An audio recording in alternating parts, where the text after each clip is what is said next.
March of the Water Buffalo by Armando Lopez. The buffalo thunder of 1,000 hooves kicked up a cloud of dust, thick enough to block out the sun. Billions of grains of reddish-brown earth hovered in the air and slowly fell back to the ground.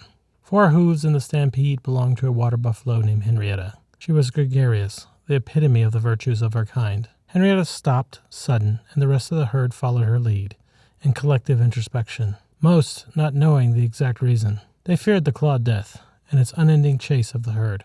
With savage roars, the nightmares lurking in the shadows made rivers of red water flow from broken buffalo bodies. Only Henrietta could tell the cloud of dust was different than the others before. It had some humidity in it, and that meant water was nearby. She tasted the air to find it. The herd followed her lead. Hundreds of parched mouths licked outward into the air, searching for the source of precious moisture. Taste buds and nearly dried-out noses acted like divining rods. Henrietta discovered the pond first. It was a couple 100 steps to the northwest. She stood still and did her best to observe. Clawed death lurked everywhere, especially by water, and sometimes in it. Henrietta's dulled senses could not perceive the environment well. A young bull named Brutus walked next to her. With remarkable gentleness for a beast's strength, he butted her hips with his massive horns. Henrietta playfully slapped him away with her tail. "There'll be time for mating later," Henrietta said. Brutus let out a heavy snort of frustration. "Is it not safe?" he asked. "No," Henrietta said. "I cannot tell if the clawed death is out there. I can smell the water. But where are the sparrows?" The herd relied on small birds to warn it. For whatever reason, they seemed to always be aware of danger first. Water buffaloes only perceived blurred reality. She diverted her attention to the nearby greens and began to munch on them. Her parched nose beckoned her back to the watering pool.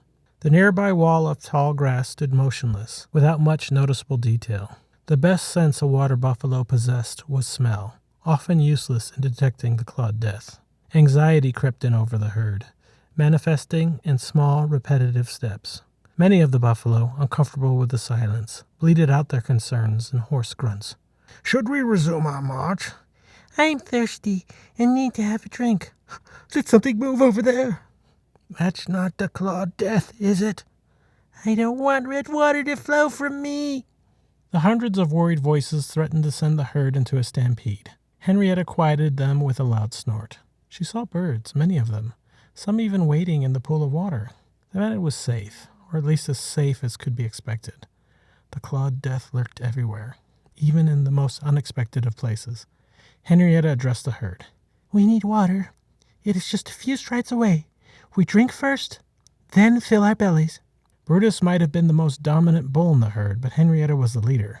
Under her leadership, the herd had prospered for several seasons, avoiding clawed death, starvation, and drought. She was beloved for it. The herd followed her to the watering hole. A steep incline made approaching the water's edge tricky. An old bull named Elmore rushed over to drink. Henrietta stopped him. "Wait, Elmore." Elmore stopped, his parched tongue licking the air in anticipation of drinking. "Remember, the clawed death lurks everywhere. The herd must be safe before anyone drinks." Elmore bellowed and shook his head in defiance. "I'm so thirsty. I don't want to wait. And I need a drink now. Just a lick." Brutus bleated out a challenge. He charged at Elmore, horns and head down in feigned threat. "You will listen to her. Henrietta's our herd mother." Elmore conceded and retreated away. The herd approached the watering pool together. They stomped hooves in unison, making the water shake with the power of the buffalo.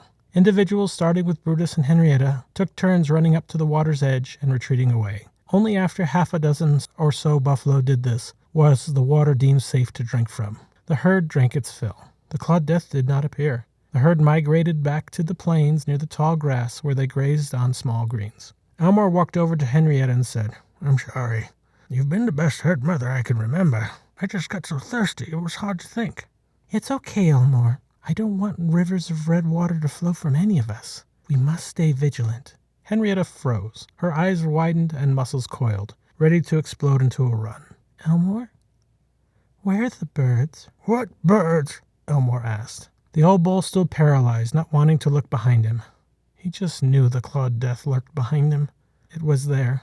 Henrietta sprung forward, moving faster than the old bull and the clawed death. She pushed Elmore out of harm's way. She yelled back to the herd, Run! The herd fled away. Henrietta didn't make it. One of the clawed death seized her and bellowed a mighty roar, a sound that shook the trees and inspired nightmares. It tried to wrestle Henrietta to the ground. She stood up defiant, refusing to sleep eternal. She tried to march back toward her herd. More clawed death appeared, adding their bulk to the task of taking Henrietta down.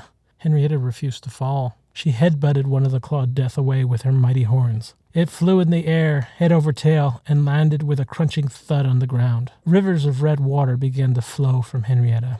With a last surge of strength, she bleated out one final time. "Go on without me," she said. Henrietta fell, her massive body obscured by hungry fangs of clawed death, tall grass, and red earth. The herd began to flee away, but the bull Brutus stopped. "No! We cannot leave Henrietta, clawed death or not." The mighty bull lowered his head and charged the clawed death. The clawed death were unused to such bravado. They paused bewildered and paid for it. Golden brown bodies of clawed death launched through the air, some with the heavy crunch of broken bones. The herd, inspired by the bravery of their alpha bull, stampeded to Henrietta's side, showing the clawed death the might of the water buffalo. They drove the clawed death back into the shadows from whence they came. With the threat gone from the time being, Brutus nudged the motionless body of the herd mother. "Henrietta, it's me. You can wake up now." Henrietta did not move. Elmore tried next, and was followed by several others, but no one could wake Henrietta up. Brutus tried one last time. "Henrietta, you have to wake up. The herd needs you. I need you." Elmore nudged next to him. "Brutus, Henrietta has gone to the great pasture in the sky. We need to move. The clawed death will be upon us if we don't." "But I don't want to leave her," Brutus said. His eyes filled with water. "None of us do," Elmore answered. His eyes also shed water for Henrietta. The herd bellowed a farewell to their fallen matriarch. The thunderous boom was more impressive than any roar from the clawed death ever had been. The herd fled away to greener pastures, with the lessons and memory of Henrietta guiding them. Out of the shadows, members of the clawed death crept back to Henrietta's broken body and ravaged her. They bit deep into her and consumed her strength in an eruption of red water. Henrietta's spirit lived on in the hearts of Elmore and Brutus and in our herd. The thunderous roar of thousands of mighty hooves reminded all in the valley that the water buffalo were indeed mighty. The end.